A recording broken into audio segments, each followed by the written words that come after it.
Alright everyone, we start off today talking about how Biden's transition team was actually blocked from Pentagon meetings for the foreseeable future. I'm going to get into that, but first, remember, I am now shadow banned by YouTube. Most of my videos are no longer visible on search.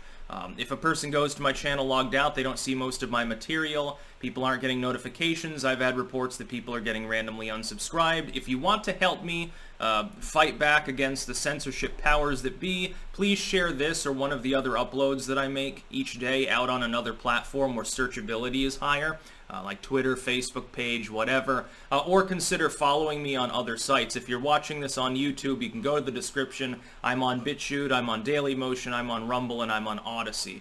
So pick your poison. But getting into this, and I hate having to make that announcement, I will only do it on one video a day for the foreseeable future until things, hopefully the algorithm picks me back up and I get off the naughty list somehow. It's happened before and it's inexplicable. We got to talk about this though, because the MSM is pretending like the world is ending, like the sky is falling, because Trump has commanded the Pentagon not to let Biden's people into classified meetings at the Pentagon related to security. My first thought when I saw this was the only reason that I can think of why this would happen, because Trump is otherwise allowing the transition to take place. The only reason I can think of is that there are ongoing discussions pertinent in the Pentagon to the election, to election fraud, voting machine irregularities, Chinese hackers and so forth, Dominion voting systems. If that's the case, then obviously if you allow Biden's people in, Biden wants to be, con his way into the presidency as the asterisk president, as the figurehead, the steward figure that supposedly leads the country. Of course, the cabal behind him, the Dick Cheneys and Raytheon execs are the ones that actually call his shots. It's not Kamala. Kamala's is Dick Cheney. The real Dick Cheney's more in charge than they will be. Keeping that in mind, if Trump were to allow the transition team in there and they're discussing that particular issue, you have the possibility they then report back to Biden and say, well, this is a basic rundown on what they're trying to do with the election, with their SCOTUS case or whatever. And this indicates to me that Trump is very much serious about the possibility that SCOTUS gets involved, very much serious about continuing litigation, and very much convinced. I don't think that Trump is simply being a blowhard. I believe that he believes, whether you agree or not, that there was fraud in this election on a scale that's capable of tipping things. We're looking at a situation where it looks like there may be enough ballots that were overmarked in Arizona to potentially throw the election to Trump. It is feasibly possible that happens. It's about 10,000 votes, and it's more than 10,000 votes that are now in question. In fact, I think it's about 20,000 from Maricopa County. That could happen. That doesn't get him 270, but it'd be one less state that Biden won. We have ongoing litigation in Pennsylvania and Georgia. You have ongoing litigation in Wisconsin. I think the Michigan case finally got settled because the people in Wayne County started scrubbing servers, if I remember correctly, so there's no closure there. If SCOTUS acts, I think Trump thinks he can potentially pull it off. By the way, I'd be pleased if that happened. Yes, I believe that there were too many irregularities in too many states to call the election. I think that it's an utter disgrace. It's completely disgraceful that there are states out there that are so apparently inept. And of course, the real reason is corruption, but let's just assume ineptitude. We'll just give them the benefit of the doubt and say, well, there are half a dozen states out there too inept to actually count their voting results in a timely manner. Every other state got its mail-in votes done within 24 hours. It's magical how all of those 6 states that came in late went for Biden now, isn't it? Hell of a coincidence. It goes beyond coincidence. But again, we'll give him the benefit of the doubt and just say the stars aligned for Joe Biden. The fact that a man who could only get 50 people at a fucking rally, no matter where in the country he went, got the record number of votes, won by 8 million in the pop. No, that didn't happen. It's fucking horseshit. And if you look at the margins outside of a handful of heavily blue areas, including the urban areas swinging these 6 states, you see a totally different story. That's why Trump is still having hundreds of thousands of people watch his digital rallies alone, where Biden had like fucking 10,000 people cross-platform watching his Thanksgiving address. Nobody fucking cares about him. He's an old has-been. But the Biden transition team wouldn't be precluded from this unless it were pertinent to the election investigation. I believe that Trump really is going for this. Whether he's successful or not really at this point hinges more on SCOTUS than anything else.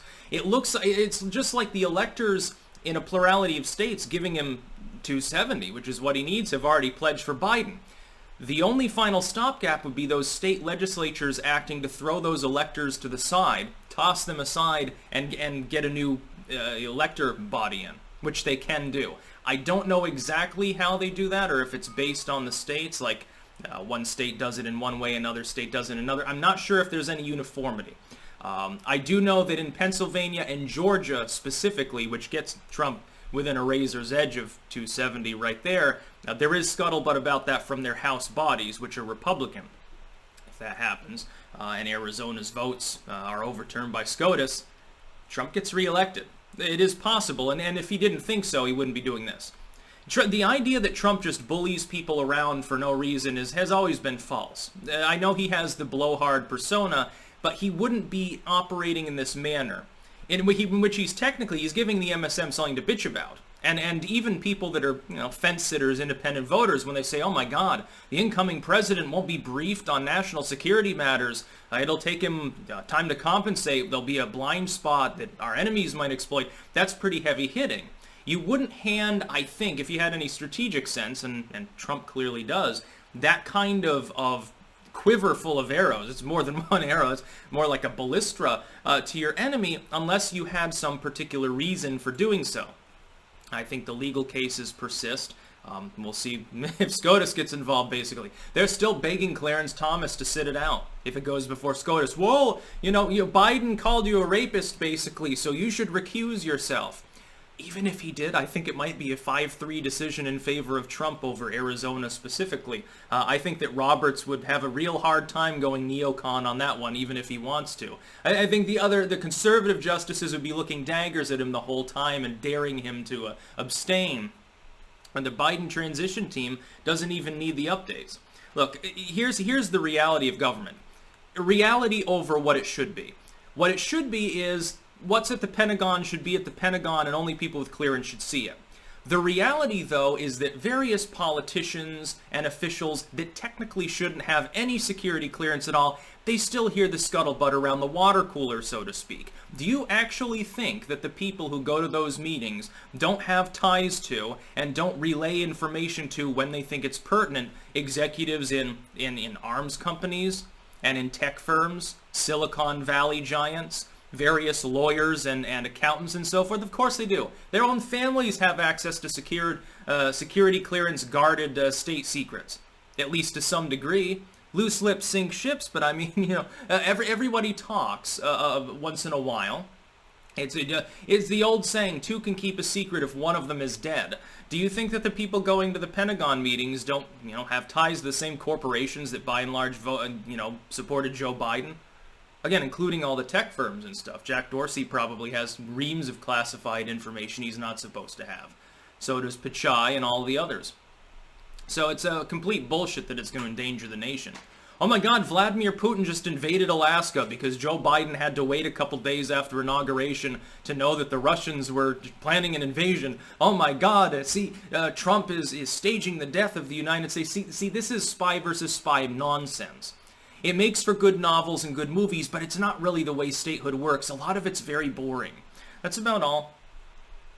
Peace out.